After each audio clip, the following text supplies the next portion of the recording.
Well, Too there's close. got to be a happy Okay. medium there. Okay. Yeah. You were fairly faint just then. Okay. I'm also short. There's that.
Welcome, friends, both in the room and online, to our Way Forward Listening Circle. The format will be that we'll do some introductions and background at the beginning, and then we're going to move into a time of worship sharing. We have felt that this is so important, kind of the core of what we are thinking about and considering at this gathering, that those materials were the only printed materials in the registration packet. So everyone should have them, including the queries themselves and room for writing down your own responses to the queries. These also went out by email to everyone on the IMYM list, not just people who were registered for gathering, so that we hear all voices who would like to engage in this. And this conversation will continue. I'm going to ask Andrew at this time to say a little bit about microphones. Thank you. Good morning, friends. We use microphones for multiple reasons. One, the microphones is how our friends who are online are able to hear us. The other reason is that it allows folks who are in the room to be able to hear better as well. So we're asking friends during all of our sessions this week to speak with a mic, and that way everyone can hear well. Notice the way that I'm holding this. I'm pretending that this is an ice cream cone that's really delicious, and I have to hold it close enough to my mouth to get a taste. That is how close you should hold the mic to your mouth. Friends who are online, welcome. We would invite you to turn on your cameras if you would like, and that way folks in the room can see your faces and feel like you're present as well.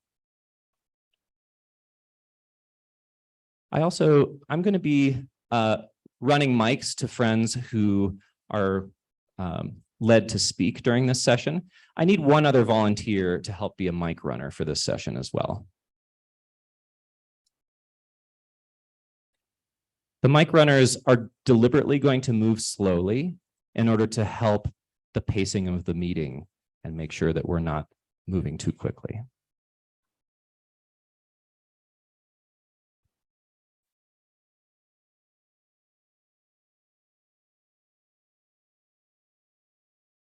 Thank you, Andrew. And of course, we're going to be recognizing people who are joining us online as well.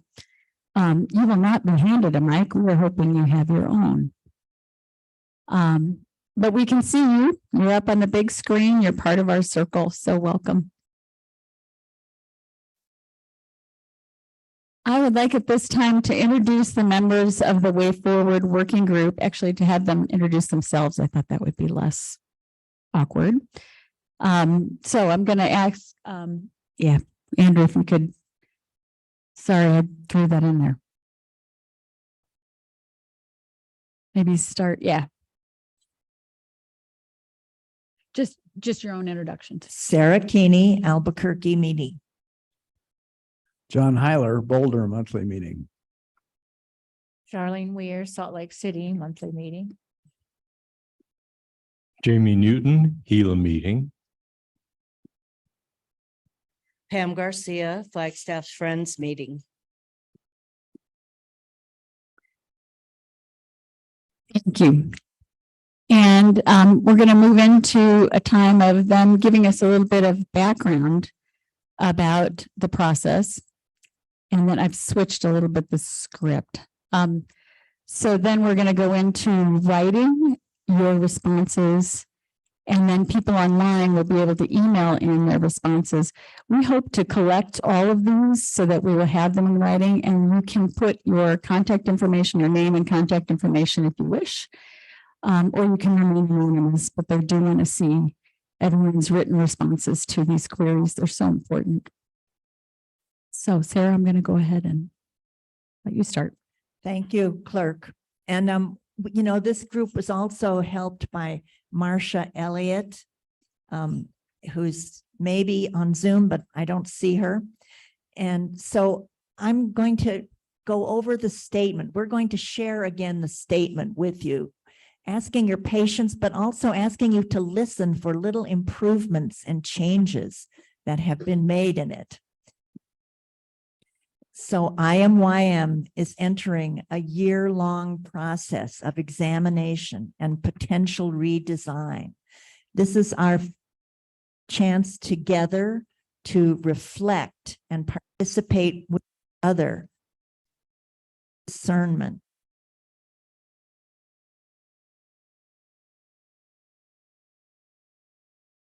And people who aren't here need to be involved in this discernment.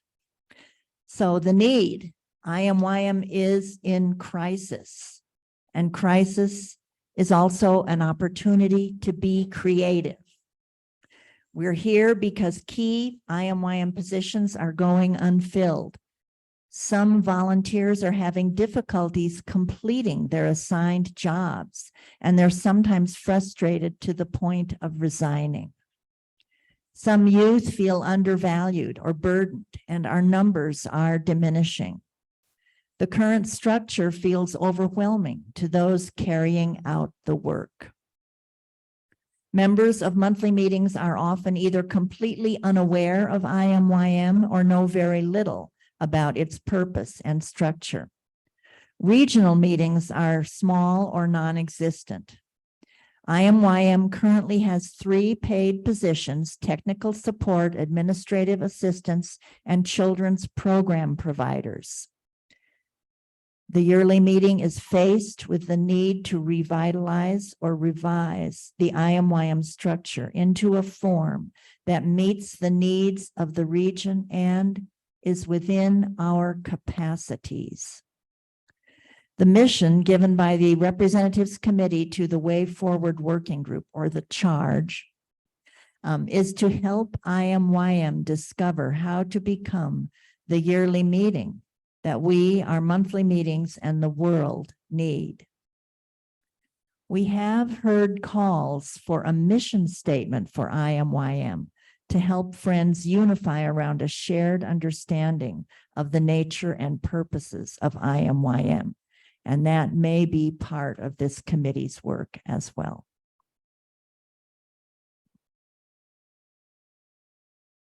So we are at this point in time together, having come from a vast variety of exposure to IMYM so far. And those who have been here for a while know that traditionally, at the rise of meeting, queries are then forwarded to the monthly meetings and worship groups, and feedback is sought. So after last year, when we were, Can you put your mic? after last year, when we were unable to get a permanent clerk for before the rise of meeting, these queries went out. And since that effort was done, it's important, we think, to hit the high points of what the meetings said in the last part of last year and early February of this year. Here's a summary of what they said. It is important to have a gathering for youth and young families. It is important to have a gathering to retreat, build community, exchange practices, and enhance the spiritual growth among friends in the region. It's of particular value to experience these things for smaller meetings who may feel more isolated during each year in between the annual gathering. There's a strong desire for more fun, more worship, and believe it or not, less business.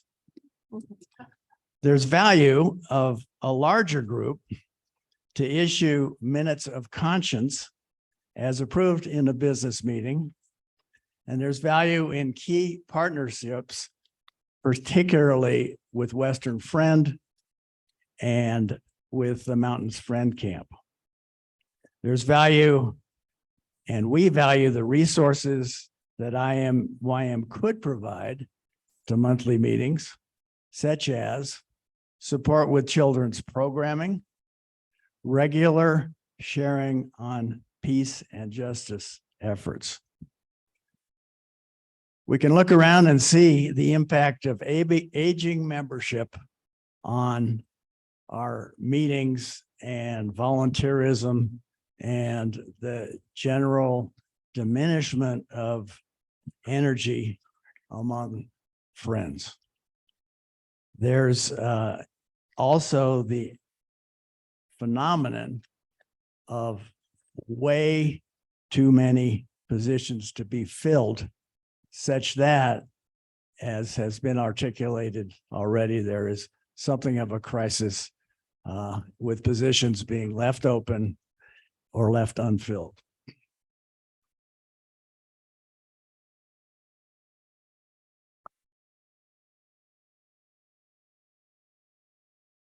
Representatives Committee has formed a Way Forward Working Group. And the current membership of that group, we've been introduced to you today, but that's also listed on the background sheet you received. A Way Forward Working Group to work for a year to develop a vision, structure, and plan for a future Intermountain Yearly Meeting. Proposed activities include listening groups during sessions and with senior young friends, junior young friends, and young adults. Some working group members or designees will travel as ambassadors to engage meetings in the Way Forward process with money budgeted for travel. And as you will readily understand, this is a path opening before us. And so what I've just said represents some proposed activities, by no means all of what is likely to evolve with experience.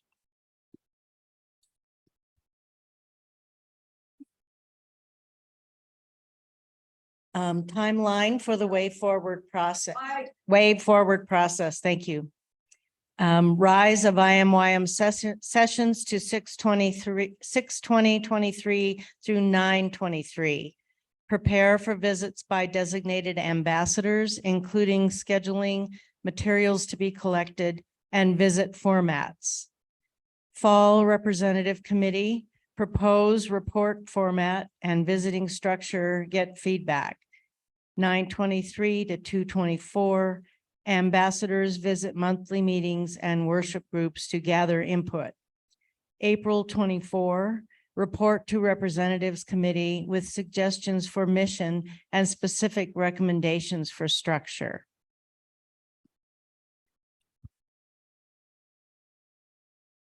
now we need to think about including any possibilities at all. We need to be open to whatever we can dream of and whatever we think might work.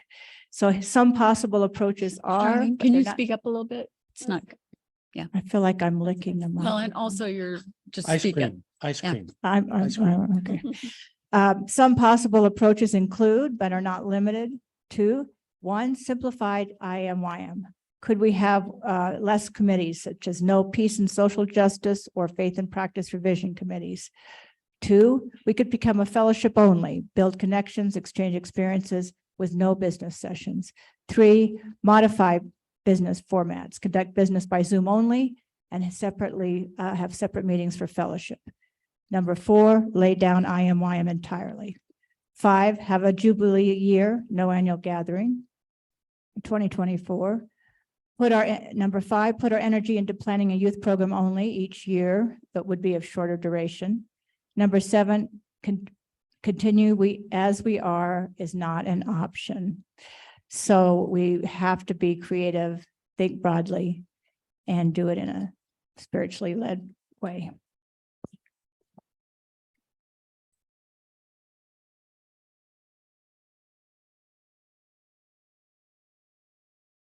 Thank you so much. And I want to emphasize that the committees that were named are not on a chopping block. It was just an example of, some committees. So we could easily fill in the words, some committees may need to be laid down. Because I know people had concerns about that. I also want to emphasize that our discussions have said that the membership of Way Forward Working Group is open. Is that correct? That if people have an interest in being part of this process, that you would be open to having new folks be a part of it through the coming year. Is that correct? Yes, and we're looking for ambassadors, which are the ones who will be visiting monthly meetings, hopefully all of the monthly meetings during that time period mentioned in the fall through February to get input from each monthly meeting. I mean, we are really trying to get input and participation from everyone. So I neglected to introduce Deanne Butterfield, who is going to be she's the Rising Clerk of Representatives Committee. So as of the rise of this gathering, she will be shepherding this process and oversight and has already been my co-clerk in effect for the past 6 months or so, and I'm very grateful. So thanks to her. All right, and yes. Okay. Eric has copies of the queries for you to write down your responses if you didn't bring them into the room. So please raise your hand if you would like one.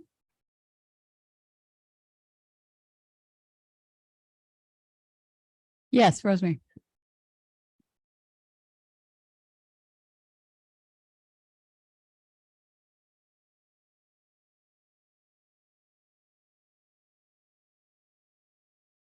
Okay, Rosemary is saying that for some folks who have trembling hands or just having trouble writing, that it would be great if you could send your responses in by email and you can just type it in later. Sorry. Okay. And there is a form to collect the responses online. So thank you.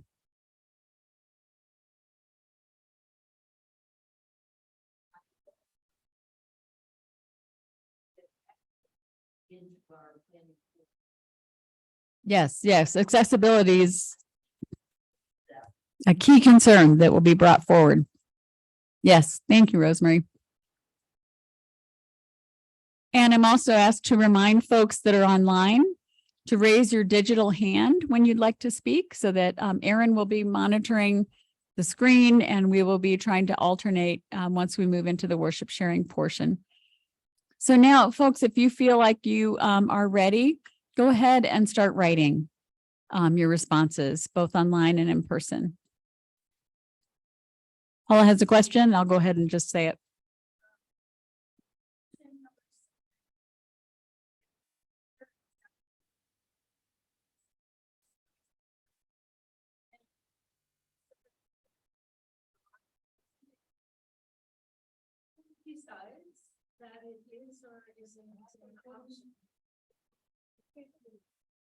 So Paul is asking on number 7, who decides whether continuing just as we are is not an option?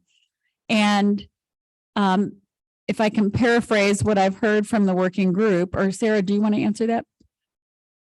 Go ahead. Yeah.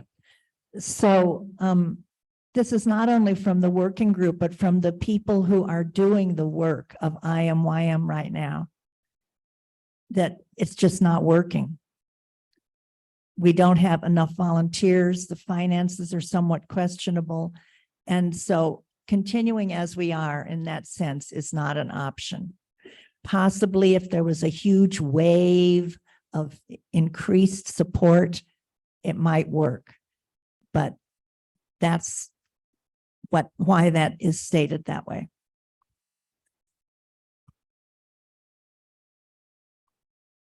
I joined the meeting and then was told that we're in crisis. And my response initially was, what crisis? We've had many crises. We'll get through this crisis. But I was convinced.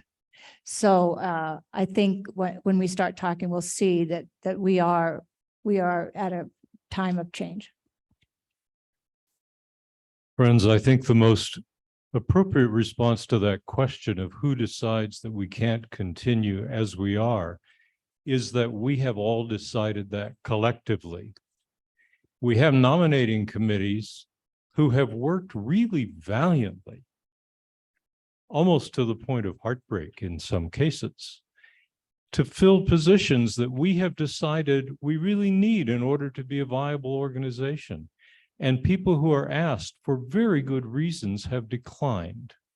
And so this is an organizational structure with procedures that has demonstrated that it's not viable because we have made decisions that tell ourselves that. And so now we're looking for a way that is viable and is sustainable. And having said all that, I want to make a heartfelt request today that we exercise peak, however strong the impulse, until the mic is in our hand and close enough to be an ice cream cone we're licking. Because if we do, just on the remote possibility that there may be someone with hearing impairment among us, what you say will not be heard, and it will certainly not be heard by the people who are with us today remotely because they couldn't be here in person.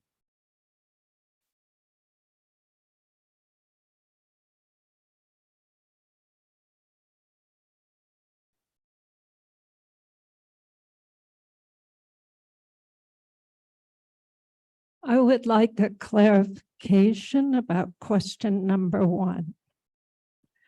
What do you feel is the purpose of IMYM? Does this question mean what is my perception of the present purpose of IMYM? Or does it mean what would ideally, in my ideal, be the purpose of the IMYM?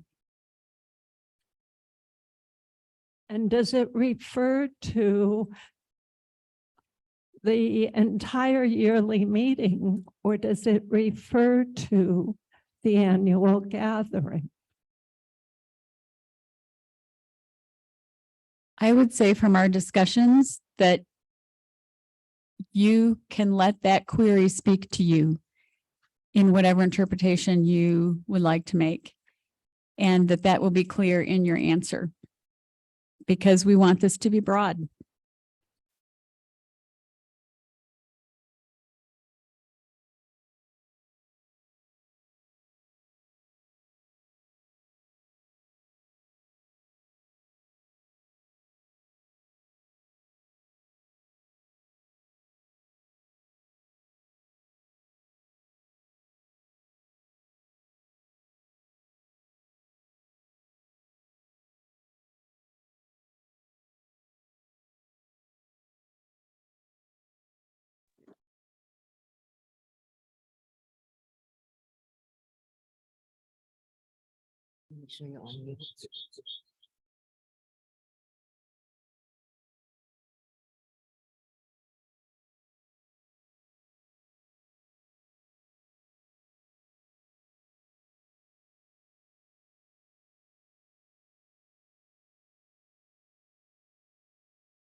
Eric?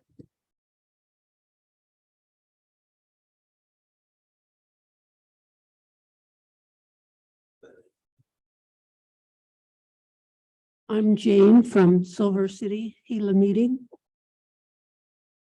I started attending IMYM in 1975.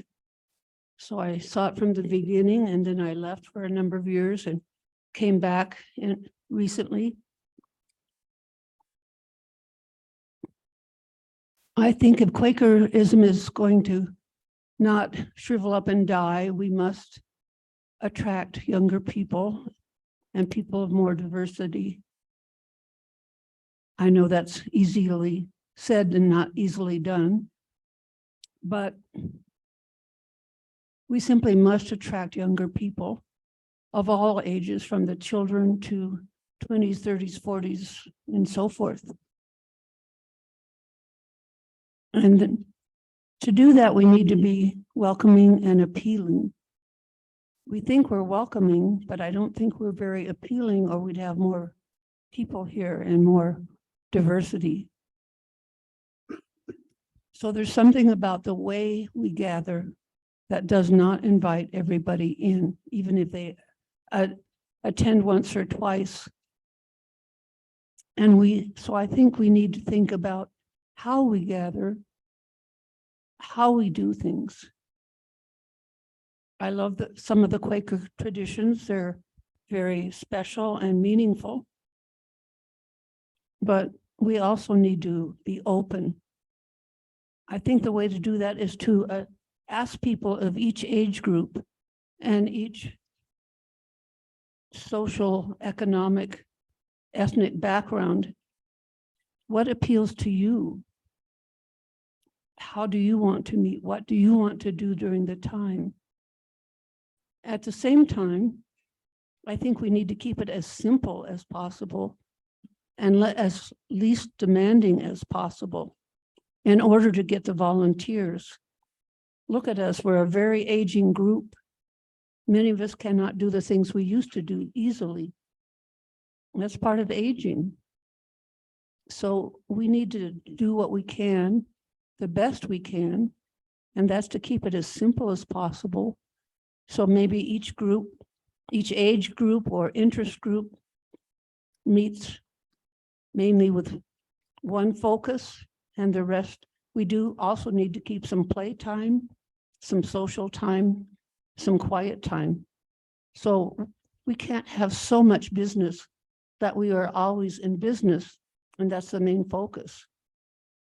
Somehow we need to rearrange our priorities. I don't know how to do that, but I think that's our goal. Thank you. Thank you, friend. I see a few more folks that are still writing.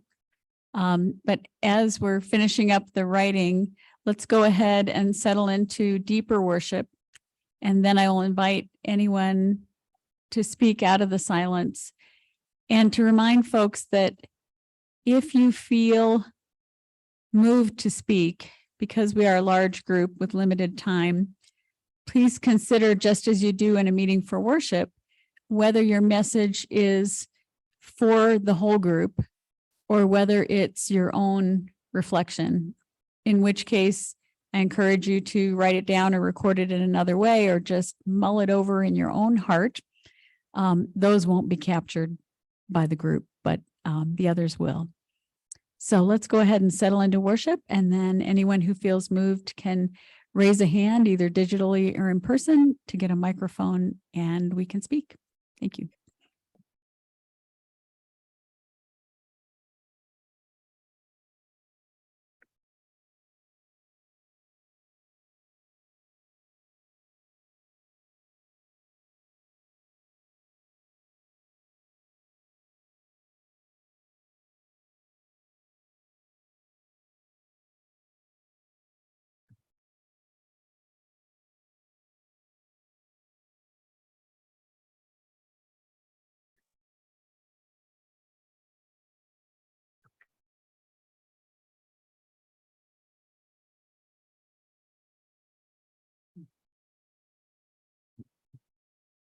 I have a question. I'm wondering if we have studied other yearly meetings and see how they're doing. Are they having similar problems to us, or have they found answers to some of our issues?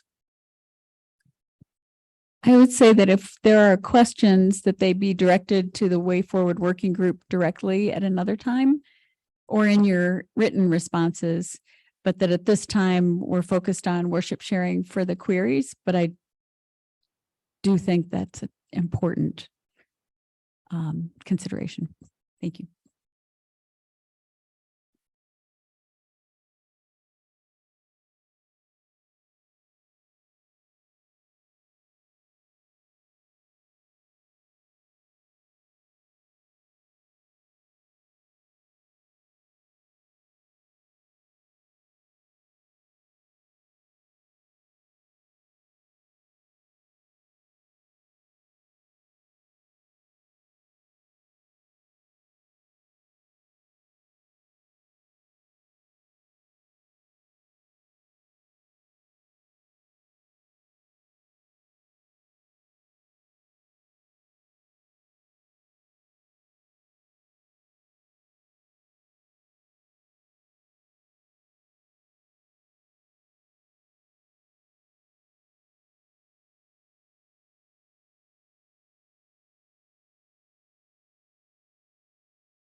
Got it.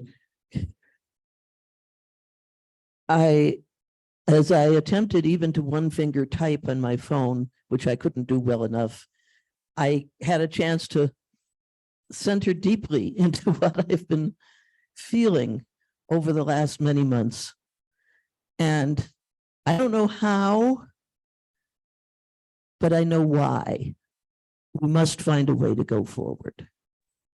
This has not just been a traumatic time for us, but for the whole world. And one thing I have noticed in my isolation, which we've all had, and in looking at the larger world, how much the energy of anger seems to have grown in the world. And even those people whose greater causes I share are so angry about them that I find myself uncomfortable in their presence sometimes. And what Quakerism has meant for me since I first stumbled into it has been a spirit-based and compassion-based approach to being in the world and caring about the world, loving our neighbor, loving the earth, but the love and the spirit underneath that love. If the love is just emotion, it can't take this rough time. It has to be spirit-led. And I don't know how we're going to do it. Certainly simplicity, finding simplicity is going to be extremely important. But we have something in our Quaker practice and our Quaker tradition, which the world, our nation, our society, our immediate communities are in desperate need of. And if we lose faith in it, then we won't have it to offer in this very, very difficult time. And it's that calling that drives me when sometimes I don't even want to get up because getting up hurts. That no, there is a love, and a love guided by spirit, and somehow we have to make it manifest in a time where people seem to be finding their energy so often in rage.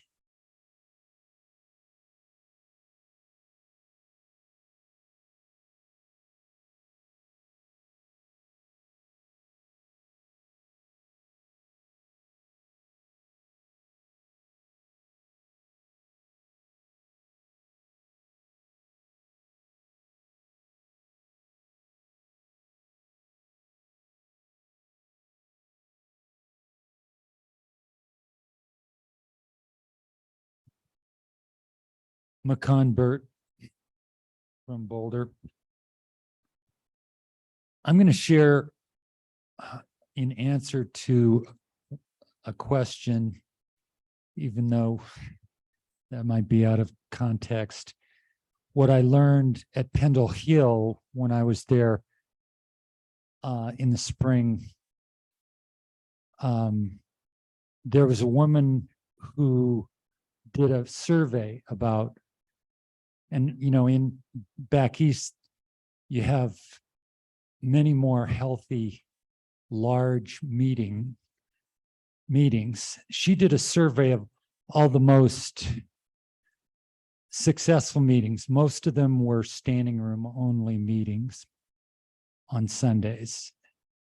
And she discovered that the two things that all of these meetings had was a very vibrant social fellowship time with lots of food.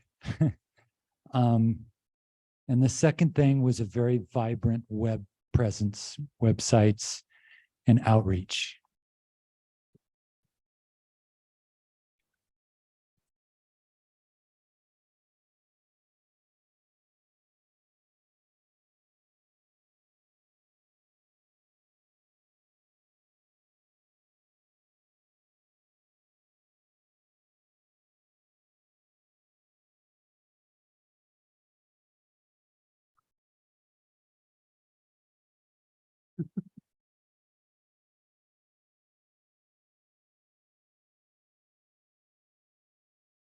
I've gotten involved in an organization called the Center for Contemplative Living.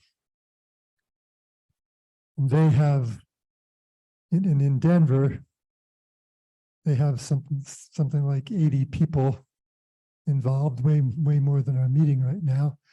And they have a huge outreach versus through the internet and through giving classes online. And they're doing it, something that'll maybe be a challenge for Quakers, but if we're needing to do something different, maybe this is part of it. They have a process called centering prayer for going inside, letting go of thoughts, and experiencing God's presence. And then also as a result of that, healing the people, healing the person, which I have experienced. And even though I've been worshiping as a Quaker since I've been 5 years old, I found this healing happening within me. And it's also because they're teaching what's the impact of doing this kind of centering and worship and getting in contact with God or the Spirit. And they're being as ecumenical as they're able. So it's based on Catholic approach, or developed by a Catholic father, Thomas Keating.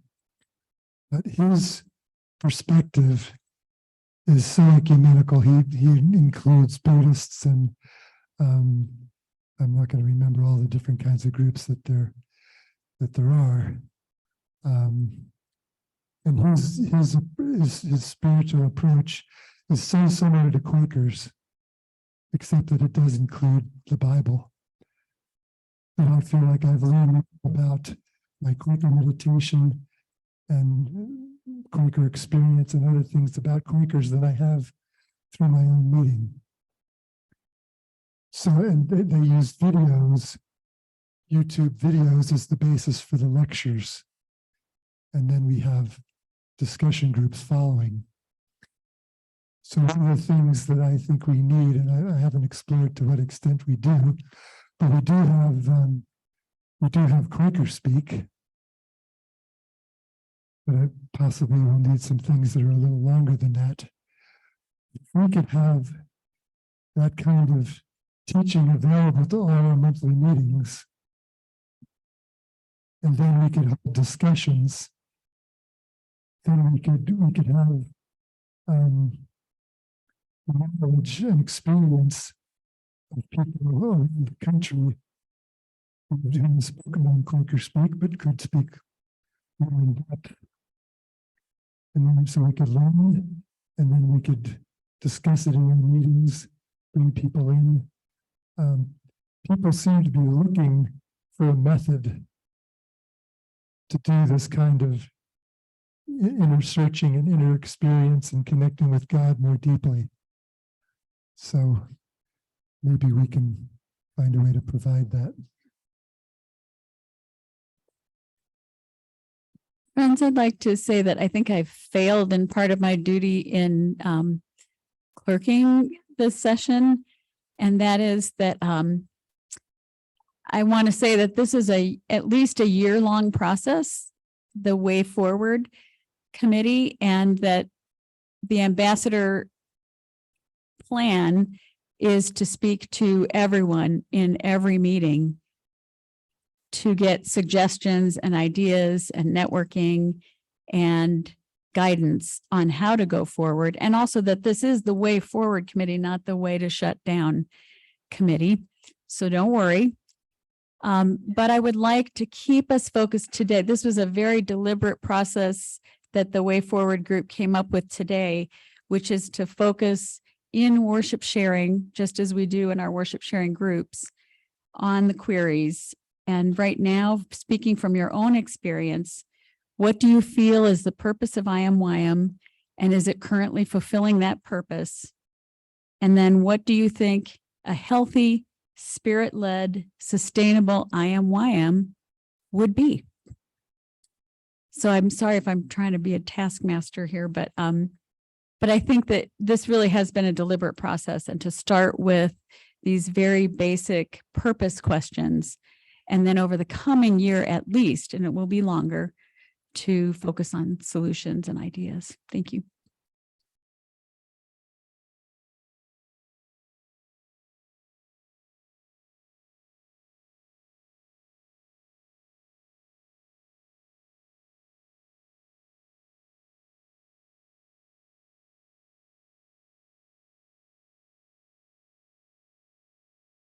My name is Judy Ribble, and I am a member of Quaker House Santa Fe. And I would encourage people who take the microphone to identify themselves, please.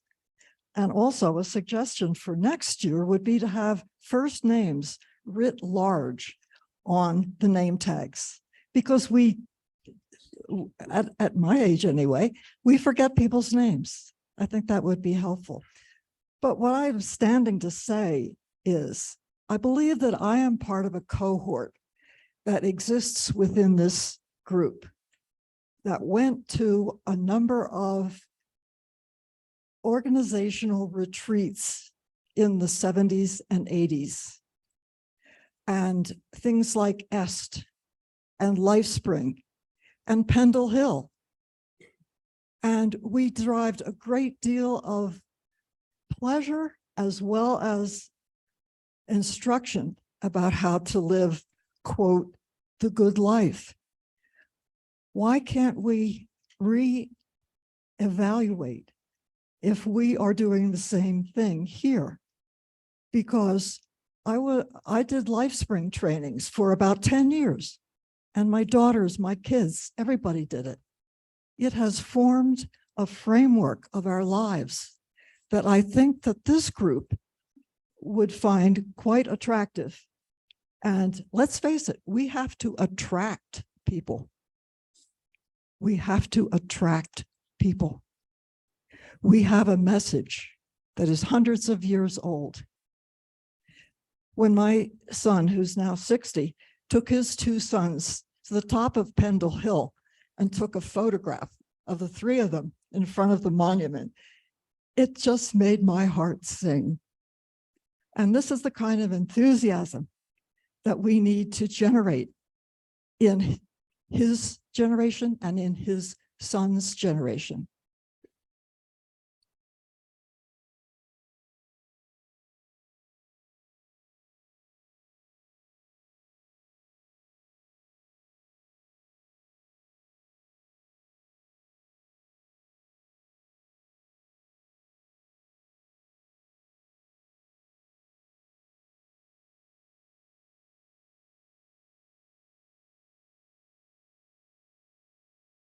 Thank you. My name is Eleanor Dart. I'm from IMYM Meeting in Tucson, Arizona. I've been our representative to the representative committee for several years, so I've been a part of this process of looking at what we're looking at today. So what do I think the purpose of IMYM is, and do I think we're fulfilling it? One of the purposes for me, and I've been a Quaker my whole life, this is the second yearly meeting I've been very involved in.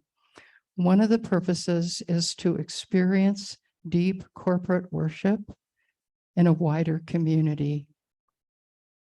And I feel that we are not fulfilling that purpose. At this yearly meeting, we have one meeting for worship. It is on Sunday morning when about a third of the people here traditionally will have already left. We have the early morning, 7 a.m. I think there were 6 or 7 people there. We do not have a worship experience planned in our schedule that invites our children and youth to participate. That's a real meeting for worship during our schedule. We don't have that, and we didn't do it last year either. Why are we here if we're not doing that? To me, service grows out of worship. We have a lot of connections to wider Quaker service organizations. But if those connections are not growing out of our corporate worship, perhaps it's time to draw back and to have an IMYM where we have worship every day. And to take a break from service in the wider world as a IMYM community, and let those who are deeply committed to that meet online as they've started to do, which is wonderful, and come together in corporate worship again in a deep sense. I miss it terribly.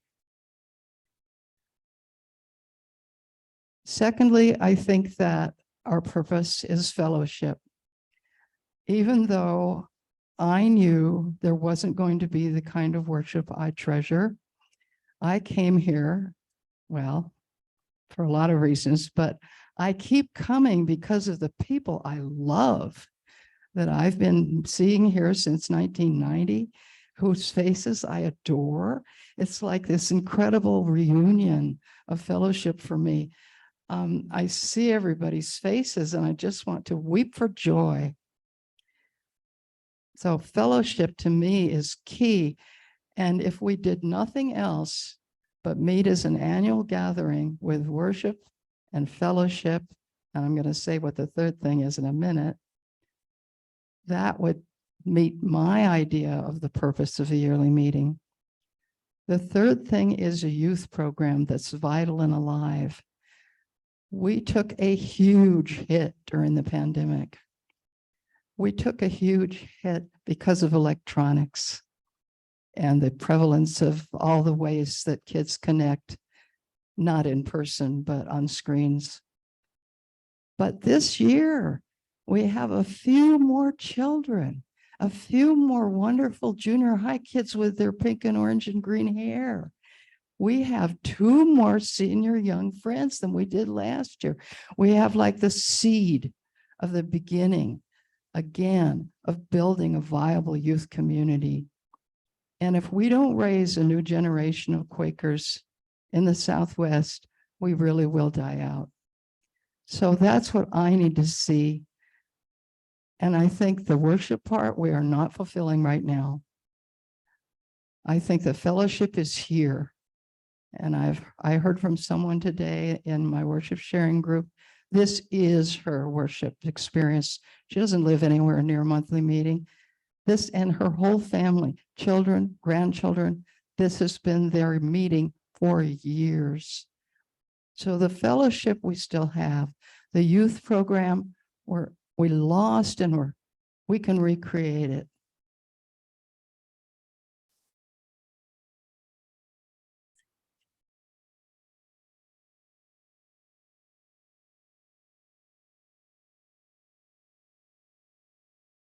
like to call on Janet Mallory online.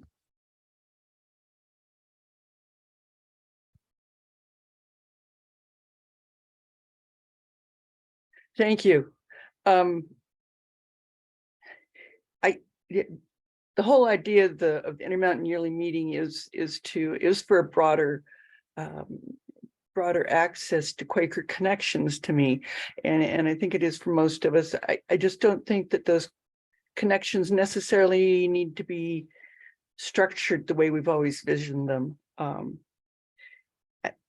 would have a hard time being a Quaker if the monthly meeting here in Moab were the only thing I had to connect to. It would make me wonder. I mean, the broader connection means so much. And I know that we have all the FCNL and the FCG but they somehow don't replace connecting Quakers in this geographic area. And I think particularly for youth, that's probably true.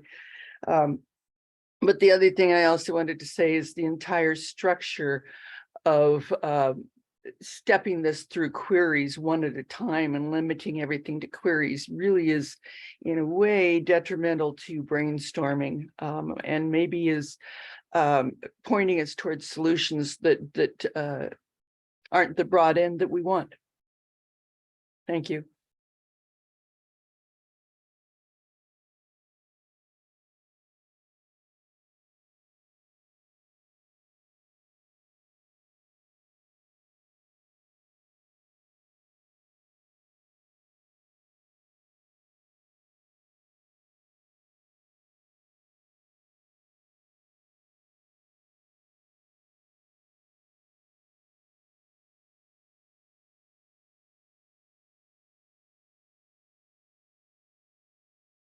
I'm Ann, is it on? Okay.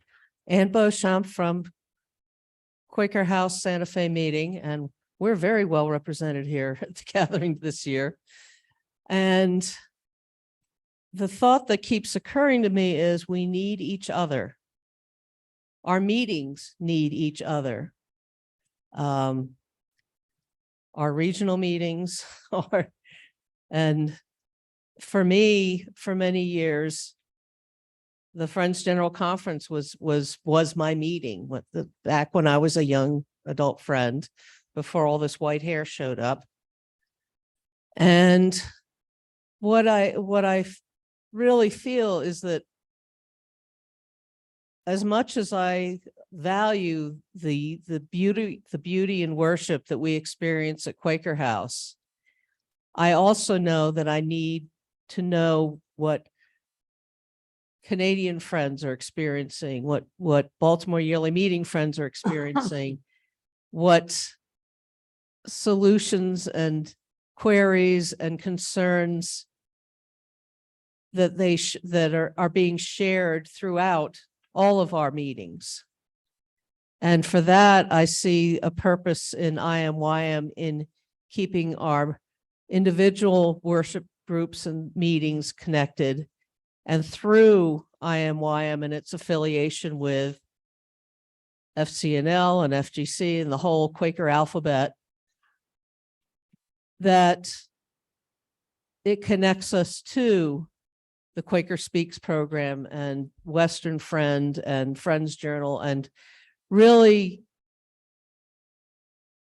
keeps the whole world of friends in North America and beyond connected to what it is to be friends and how we are changing as friends. FGC is very conscientiously non-racist, or saying anti-racist, and working very hard to be more diverse and more inclusive, not just inclusive, because that's a word that's gotten co-opted too much, but to really broaden itself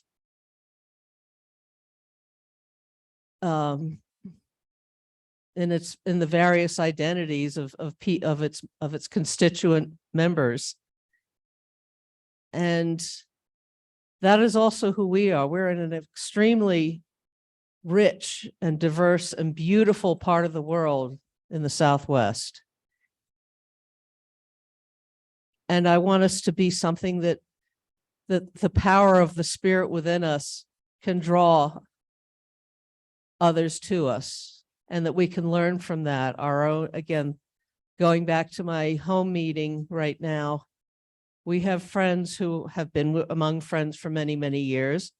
Others who are coming from other traditions, from Buddhists, Sufi, and other Christian groups.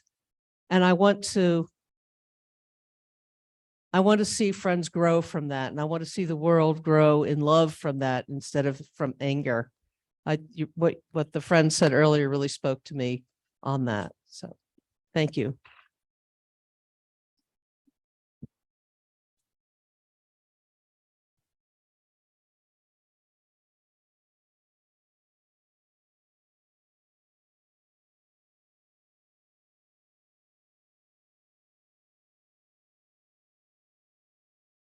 My vision of Intermountain Yearly Meeting is that it's a family table where we come to be fed and to listen to grandma tell the same story for the 34th time because we might hear something differently, or there's a new cousin who hasn't heard it.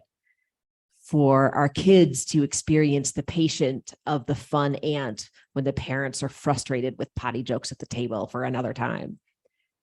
To try something new, to be challenged, that we can then take out. I want to come here to feed my community and to be fed, and for my children to be fed, and then to be able to go back into my life knowing that I have this connection with this family table and that it's going to be here. I want to teach my children that they can be nourished here, and not that this is the work, but this is what feeds us for going out to do the work that we are led to do.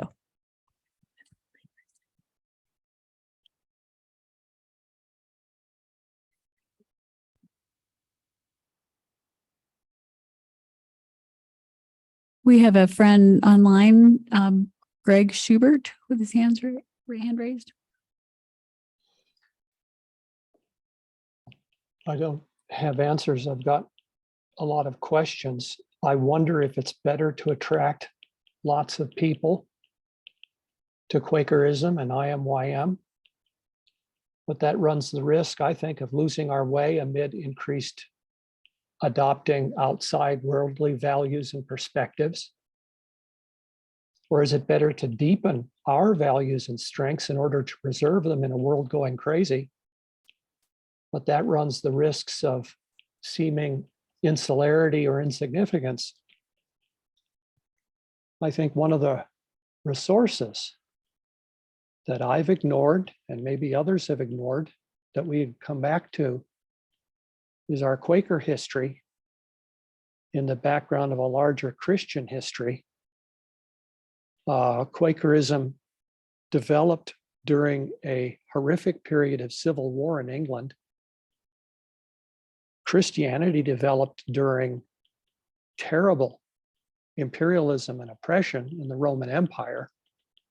And the Jewish tradition out of which it arose features Babylonian captivity and the Egyptian captivity. I mean, over and over are the stories of terrible challenges and faithful responses.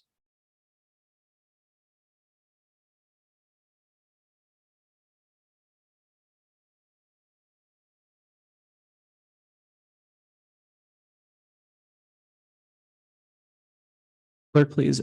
I'm aware that we are going to be quickly running out of time. You are in a position to have seen hands and stands throughout the room. I wonder if you'd be willing to maybe call on the last few people, and Eric and I can run This the mic. session goes till noon, so I think we're okay. On time, correct? Is what the schedule says. So that's what we thought we had. If friends need to go before then, that is fine. We have one hand raised currently online, and so we thought we would go with the person who was standing. Oh, and Paula had her hand up earlier. So let's have Paula speak next.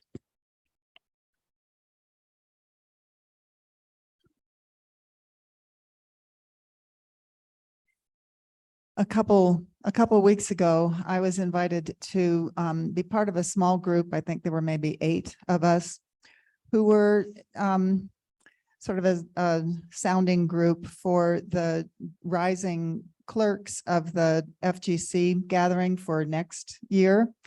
And the clerks were asking us to tell them how we see Friends today.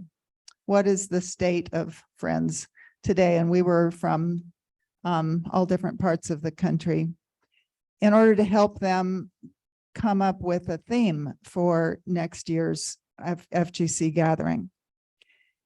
The first 3 people who spoke about our weariness.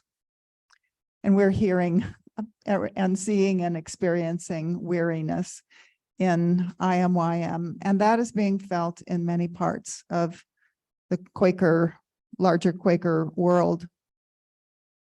But the 4th person who spoke was a little younger than some of the rest of us. And they said, "Oh no, this is not a time to be weary. Look at what's happening in our communities and in our world. People among us that we love and cherish and have nurtured are being attacked for being trans. Their lives are in danger. People of color among us, friends of color, Indigenous people in our communities are losing the right to vote, are losing basic sense of safety in our communities. Friends, this is a time to be bold. We cannot just say we're tired.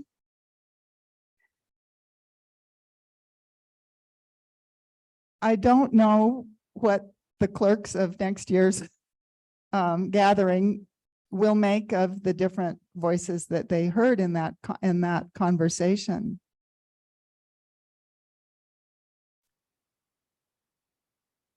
Another reason for being, another purpose of yearly meetings is to be a public voice for Quakers in the world.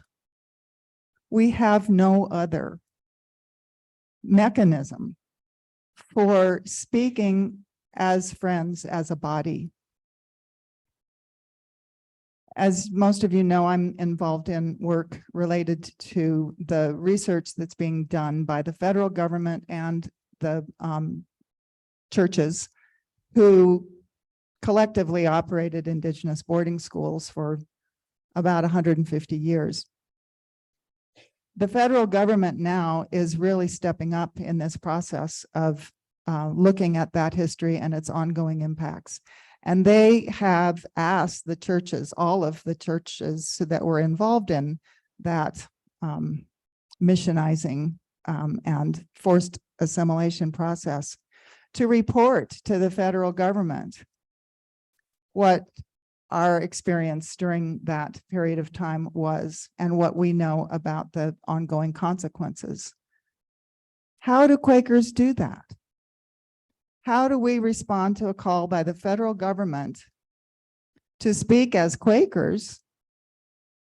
This is who we are. This is what we are doing. The Episcopal Church last summer dedicated a budget of $2.5 million for their research on the Episcopal Indigenous boarding schools. We have a group now of unnamed representatives, volunteers from about 6 yearly meetings who are just as volunteers doing the research that we feel needs to be done in order to speak as Quakers to that history. But we have no authority unless we have yearly meetings who are willing to speak publicly as Quakers to the larger social, racial, peace and war issues in our world. So I guess that means I'm speaking for a strong business meeting. for understanding that we collectively have an opportunity to say in the world, this is who Southwestern Quakers are.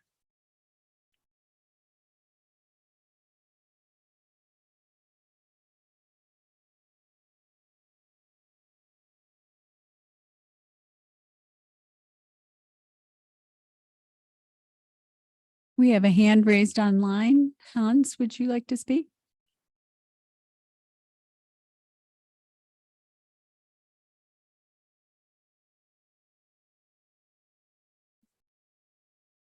Thank you. My Muted. name is Hans. I believe I'm the only Quaker standing in St. George, Utah. I'm really happy to be with you all. I love going to meeting for worships in every city I visit. I travel quite a bit because the essence of Quakerism to me is our meeting for worship, the deep contemplation, and the sense of spirituality I draw from that. But I'm also deeply pained, grieving, sad to see over the last couple of decades our numbers dwindling, the lack of diversity in our meetings, our crumbling infrastructure and superstructure. I sense that many of you realize that we are a dying species. So I'm reminded of the aphorism you all probably know of Einstein's, is you cannot solve a problem with the same consciousness that has caused it. Madness is simply repeating over and over again what we've done and expecting a different outcome.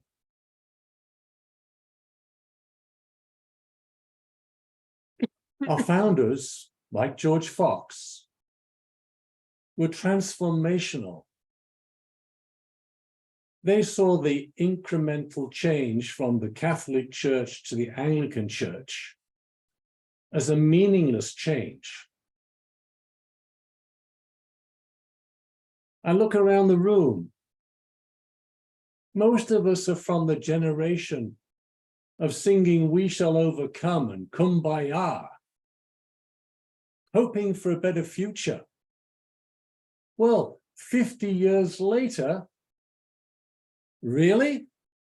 Are we still singing the same songs and transmitting the same messages and thinking in the same paradigm? We are unconsciously incompetent in this group to solve our current problems.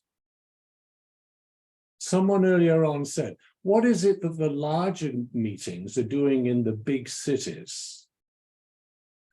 Well, that might be fine for the larger meetings in the big cities, but for many of us smaller groups, maybe that would not be appropriate.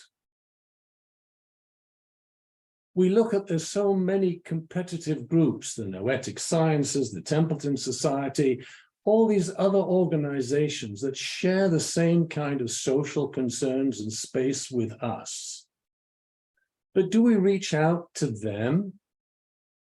Do we try to hook up arm in arm with these people to develop a political power again, to be able to influence what's going on in society, instead of remaining in our tiny little clusters like little victims thinking, why is it we cannot effect changes anymore?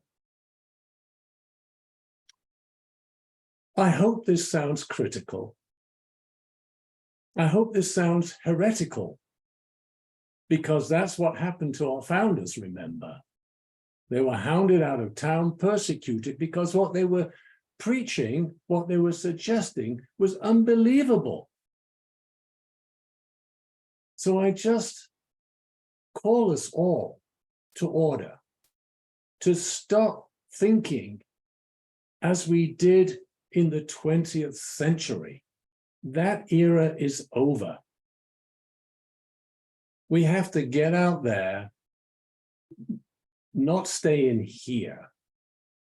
and connect with all these other organizations, fellowships, societies that are doing in some way or other some aspect of what we are doing in relation to spirituality, in relation to social activity, in relation to networking and social outreach, and see what commonalities there are, and see how we can literally transform this aging, muddled, traditional society of friends into something more suitable for modernity. Thank you for listening.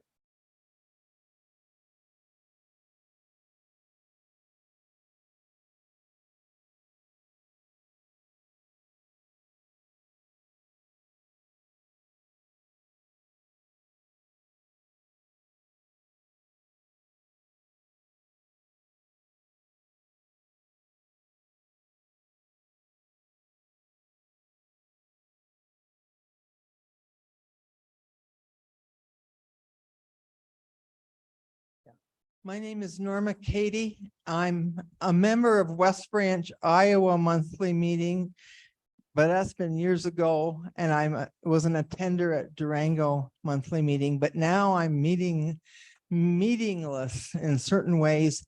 And so I'm speaking here for the very rural Quakers that don't have a meeting to go to. And people, I don't know how to express myself as a Quaker, except that here's one example. I had to drive the bus, and I drove the bus through Salida, Colorado, and I had a big pride flag. It was during a protest, and I flapped it out the window. And that's how people knew what I was trying to say, but they didn't know it from a Quakerly perspective. So I really would like to find a way for and all sorts of activities for rural Quakers to connect. And there's a bunch of us. People know who I am because I'm very vocal about it, but I don't say I'm a Quaker. The Quakers just know by the way I do things. So if somehow IMYM could connect, find a way for those of us that live in communities that don't have a Quaker meeting, it would be great. I mean, I attended in Gallup. Whenever I travel, I go to Quaker meetings, but we need to figure out a way to connect. And we can do it through pride activities. We can do it through, I'm a Billagana. We could do it a Billagana's thing, but I'm all these things, but Quaker is really important. So I just would love to find a way to communicate. And so I'm thinking about writing an article, but for the local papers. Problem is that all these other religions write these papers, and people put us in religious category. And I don't like some of the religious categories. So I can write a letter about Ukraine, where I lived, or I can do it about all sorts of topics. But I just like to find a Quaker outlet in my rural community.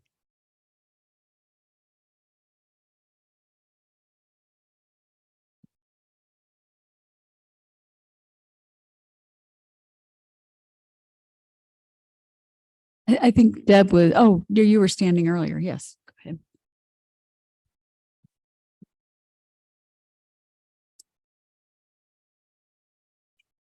Hello, my name is James Pizzo of Albuquerque Monthly Meeting. We talked a lot about fellowship, and I completely agree. But we also acknowledge that, the majority of Quakers here, 65 and older. So it's also find ways to do intergenerational fellowship. And, I think from my recent experiences from having a senior or elder at my meeting invite me to play golf, for example, or go fishing or hike. And I remember Sarah, we went on a hike together at Ghost Ranch recently, and that's the time to get active. Because as a reminder, we're in Colorado, New Mexico. Being outside is where I get a lot of my spirituality from. and a lot of my connection, especially with more elders in our meeting. It's really through shared experiences. And I think that's important as we try to move forward, is how do we intertwine our interest so we can connect and get some of the knowledge gained that can transfer from that. I also think having topics that are more current and that we can be bold towards. I mean, we're in Colorado, think about gun violence and the mass shootings and the active shooter training my kids go through, but then also immigration and the unhoused issues. Like, how can we rally in this type of environment to really talk about some of these key topics that are going on today? So.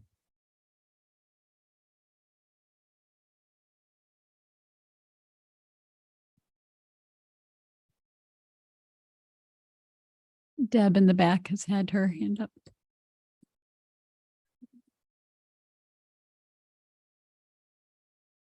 Deb Hall from Albuquerque also, and James speaks my mind, but I just want to say that the three things for me are creating fellowship, to provide fun and spirituality in a spiritually deep environment for, number one, our kids and families, and two, the rest of us, and to provide a voice for Quaker values in the world. But I want to remind us, well, for one, I get joy by just watching the kids run around, and it reminds me that we learn by example. You know, we can say all the words in that we want, but somebody knows that if you say one thing and you do another, they're going to know the other is what is the thing that's of value. So I just want us to hold that thought as we move forward. And the other one is, well, we have in 400 years, we have never been on the same page, all of us together, ever. I mean, we never have, and I don't think we will be in the future, but we are a committed and passionate group of people who care about the world and what's in the world and the work in the world. We are all led to do that in different ways. Our Elizabeth Freeman is totally led to create Quaker education for children, to bring them into the world by example and teaching them about Quakerism. There are others who are working with the unhoused. There are others who are working around the issues of diversity and working around trying to build our anti-racism community. I mean, we all feel led in different directions, and that doesn't have to tear us apart. We can find ways in this way forward to support each other in the ways that we are led. And I just want to remind us, we've never been one voice, and we don't need to be. We can still love each other with all our different voices and find a way forward.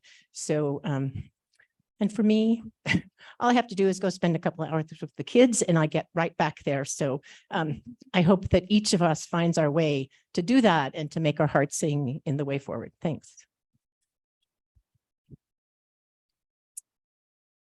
Friends, I think we have time for one or possibly two if they're quick, and then we need to wind down with some silent worship. Catherine has had her hand up.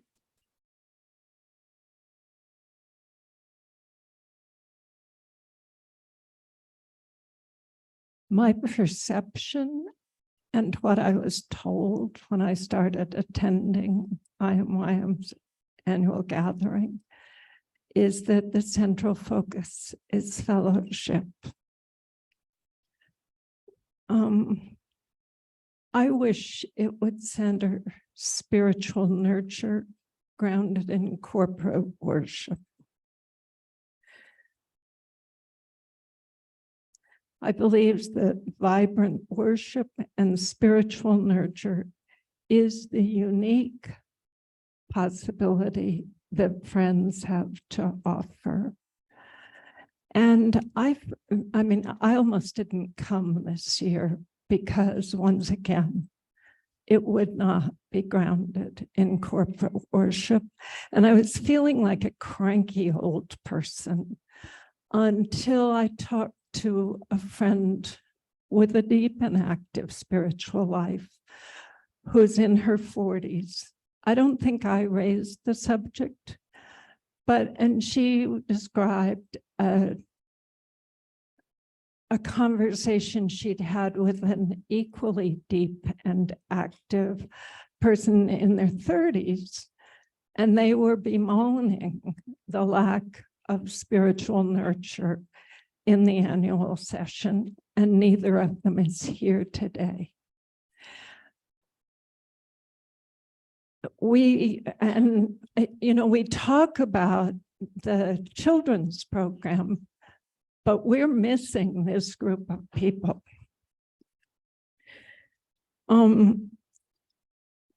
So I would have daily corporate worship, half an hour, an hour and a half. And there was a time when I would have resisted this. It was unfamiliar to me and I wasn't so sure about it, but I lived through it in another yearly meeting to value it. We need this spiritual nurture, and younger people do too. I'm sorry, I'm shaking. To hold their joys, their sorrows, and this is us also, grief, despair, fear for the future, and activism. It's not the how-to, but the nurturing the source that's needed. And they will tell us, the calls to activism will lead them to tell us what's needed. And I have to say, something that I've had a sort of uncomfortable feeling with is that we would center fun.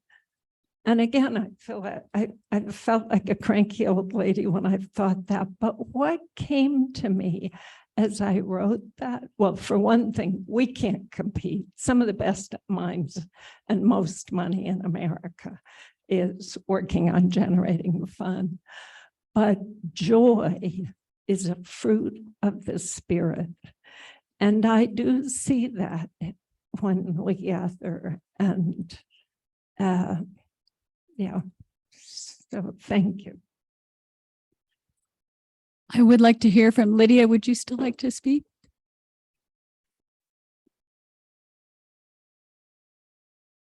And then we'll close.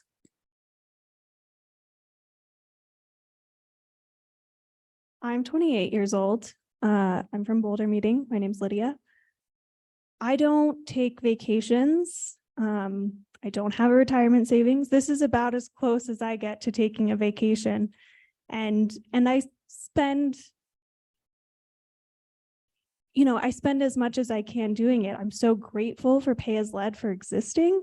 But this is what I choose to do, to take time off instead of going on a vacation. And I can't help but to feel that you guys are really lucky that my idea of a vacation is spiritual formation.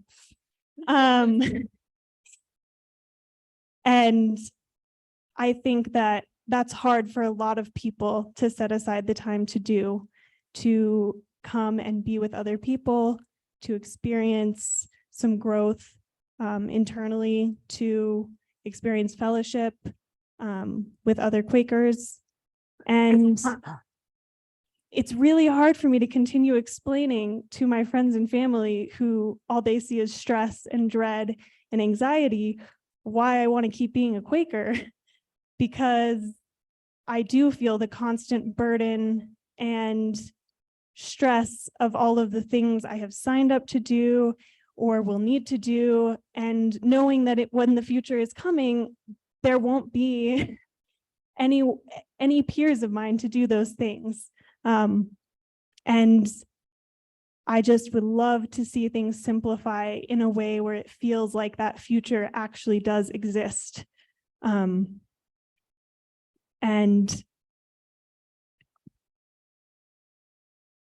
there's so much on my heart I could say, but I will just leave it right there. I come here to be fed and to feel like I can continue on in this harsh world that we live in. And if I don't leave that way, leave this year feeling that way, I don't know that I could justify to myself continuing to come back and invest without any kind of feeling that that will actually pay off at some point in my life. In the 5 years that I've been deeply involved with Quakers, it feels that all I do is work for the meeting and volunteer for the meeting. And And I want it to be more than that. And I've continued to tell myself that the more I invest and do that work, the more that will come to me. And that has not been true so far. But I believe it can be. And everything that I want here at IMYM already exists. Worship sharing, time together outside, it's there, and it has been there because I've heard a million amazing stories about IMYM. And I'd really love to not see those things disappear, but become simpler. Thank you so much, Lydia. And thank you to everyone who spoke and those who did not speak. All of the reflections that are on paper or in your heart, let's hold those now in brief but centered worship.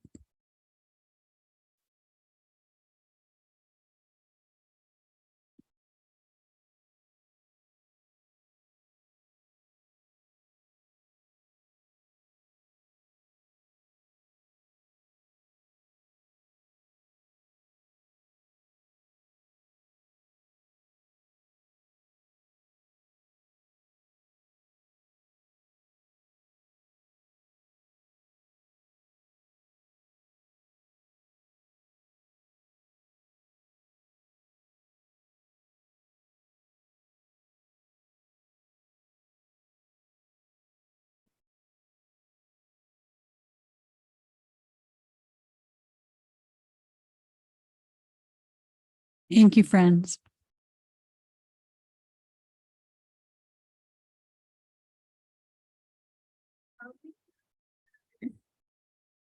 Yeah, where are the sheets going? Bring them up here to the table, right here.